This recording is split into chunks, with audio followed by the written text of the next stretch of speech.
বগুড়ার সারিয়াকান্দিতে যমুনা নদীতে নাব্যতা সংকটে দুর্ভোগ পোহাচ্ছে নদী পারাপারের মানুষজন। নদীর গভীরতা কমে অসংখ্য ডুবোচর সৃষ্টি এবং নতুন নতুন চর জেগে ওঠায় উপজেলার বেশ কয়েকটি নৌরুট গত কয়েক মাস ধরেই বন্ধ রয়েছে। সারিয়াকান্দির প্রধান ঘাট কালীতলা থেকে নৌকা চলাচল বন্ধ হয়ে যাওয়ার পথে।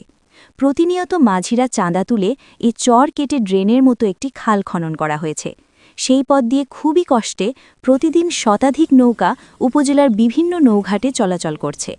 নাব্যতা সংকটে উপজেলার পারতিত পরল গ্রামের আলতাফ আলীর খেয়াঘাট, হাসনাপাড়া, নিজবলাই, দীঘাপাড়া, চারালকান্দি খেয়াঘাট সহ বেশ কিছু খেয়াঘাট ইতিমধ্যেই বন্ধ হয়ে গেছে।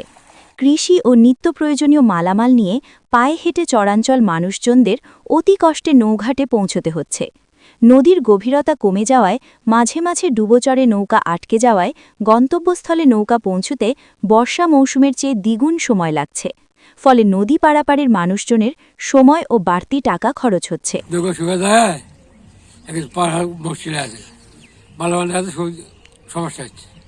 নদী শুকিয়ে যায়, চৌড়া মানুষেরা চলাচল করা খুবই অসুবিধা হয়ে গেছে। আমি সারিয়াকান্দি কালীতলা ঘাটের একজন ব্যবসায়ী, মুদি দোকানদার। আমাদের এখানে নদী গভীরতা না থাকায় যানবাহন চলাফেরা করতে পারতেছে না। এর কারণে লোকজন যাওয়া আসা করতে পারতেছে না, বিধায় আমরা ব্যবসা বাণিজ্য করতে পারতেছি না।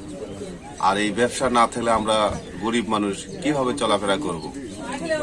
সরকারের কাছে আমাদের দাবি, আমাদের এই নদী যাতে খনন করে দিয়ে আর আমাদের ব্যবসার পুনর্বাসনের ব্যবস্থা করে দেওয়া হোক, তাহলে আমরা সচ্ছলভাবে চলতে পারবো।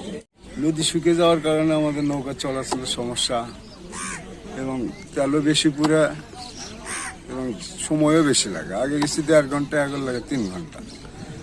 এই কারণে মানুষও আসে না, যাত্রীর জন্য আমরা বসে বসে নৌকার টিপ কম, চলাচলের খুবই সমস্যা। ঠেকে যায়, মাঝে মাঝে ঠেকে যায়, নামে ঠেলতে 1 ঘন্টা। সারিয়াকান্দি আলতাফ আলী খেয়াঘাটের মাঝি আলতাফ আলী জানান, যমুনা নদীর নাব্যতা সংকটে তার খেয়াঘাট গত কয়েক মাস ধরেই বন্ধ রয়েছে। যত টাকা দিয়ে নৌঘাটটি ইজারা নিয়েছি সেই টাকাই এবছর উঠবে না।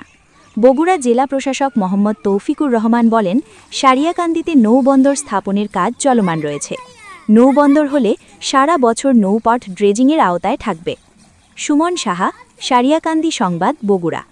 আমাদের এই সংবাদ ভালো লেগে থাকলে একটি লাইক ও শেয়ার করে অন্যকে দেখার সুযোগ করে দেয়া এবং আপনার গুরুত্বপূর্ণ মতামত কমেন্ট বক্সে জানানোর জন্য অনুরোধ করছি।